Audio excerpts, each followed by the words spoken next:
Le Grand Matin Sud Radio, 7h-9h, Jean-Jacques Bourdin. Jean-Pierre et Julien sont là pour rebondir sur ce que vient de dire Françoise Degois. Jean-Pierre est à Marseille. Bonjour Jean-Pierre. Oui, bonjour Jacques. Bonjour.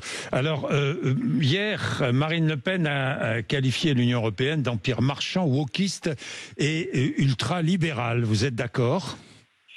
Ah, je suis d'accord avec elle à 1000%. Elle a oublié au passage de dire assez corrompu, en tout cas assez soumis au groupe de pression et au lobby. Je pense qu'aujourd'hui, on assiste en direct à une dérive de l'Union européenne vers un côté antidémocratique, puisque aujourd'hui, quand les peuples votent mal, et quand elle le fait depuis un moment d'ailleurs, elle les corrige. Je me rappelle à l'époque des Irlandais qui avaient osé dire non à l'Europe, ils les ont fait revoter jusqu'à ce qu'ils disent oui. Et je me rappelle de Juncker qui disait... vous faites allusion aussi à ce qui s'était passé en France en 2005. On est en 2025. Ah oui. Hein. Si les peuples votent mal, ils auront quand même l'Europe. Donc, quelles que soient les décisions des peuples. Donc, c'est devenu une machine à broyer. Vous êtes favorable à une sortie de la France de l'Union européenne ? Non, je suis favorable à une Europe des nations. Et on n'a pas à dire à la Pologne ou à la Hongrie à leur taper sur les doigts parce qu'ils veulent conserver une identité chrétienne, qu'ils n'ont pas envie d'avoir des vagues migratoires, ils n'ont pas envie d'avoir des migrants. On n'a pas à dire à ces gens qui n'en veulent pas que s'ils refusent tel ou tel, ils auront 20 000 € d'amende par personne. On n'a pas à dire des choses comme ça qui vont en contradiction avec ce que veulent profondément les gens qui votent dans ces pays. On n'a pas à faire ça. Ça c'est antidémocratique. Et l'Europe n'a pas de leçon à donner dans la mesure où même sa présidente actuelle a commandé 1,5 milliard de doses de vaccins en contravention de toutes les règles de concurrence qu'elle veut imposer aux autres. Heureusement qu'on a eu le vaccin, remarquez Jean-Pierre, parce que... Oui, mais je ne parle pas de ça.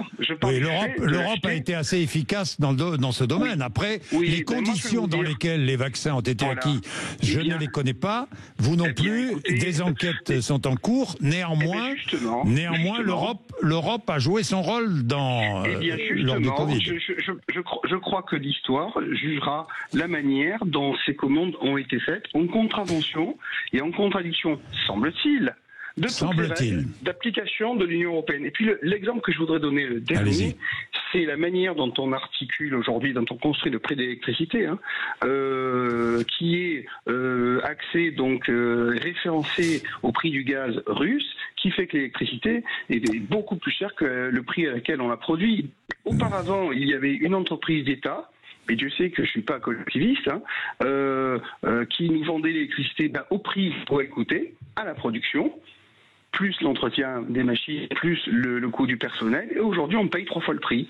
Et ça, c'est quoi ? C'est une décision européenne. Bien, donc, je rappelle aussi quand même que les décisions européennes sont prises par les États de l'Union européenne. Mais la commission n'est pas élue, elle est désignée. Oui, mais le dernier mot appartient aux États, vous le savez bien, Jean-Pierre. C'est fini, ça, Jean-Jacques. C'est pas vrai. Fini. C'est pas vrai. Moi, je vous le dis, concrètement, c'est fini. Concrètement. Bon, alors là, on va pas débattre, Jean-Pierre. Je vous remercie, mais Julien est là parce qu'il veut parler du bateau de Rima Hassan et d'LFI, soutenu par LFI, cette opération. Julien, bonjour.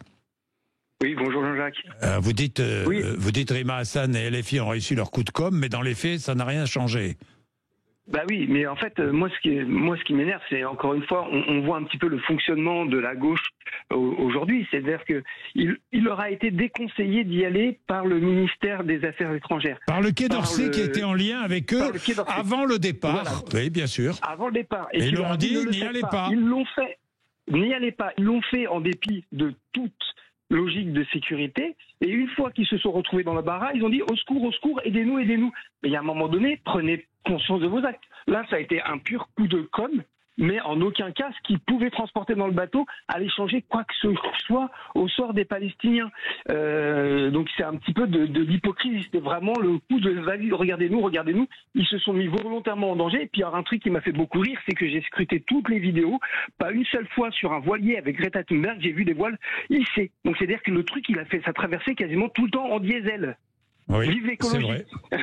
Voilà, c'est vrai. Je tenais juste à préciser cette hypocrisie, encore une fois une hypocrisie de plus. Non mais c'est vrai, j'avais fait la même remarque que Julien. Effectivement, ce voilier n'a jamais hissé les voiles. Ouais, c'est quand même étonnant, ça.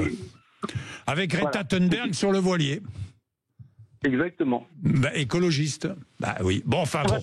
On en parlera avec Manuel Bompard tout à l'heure. Merci, Julien.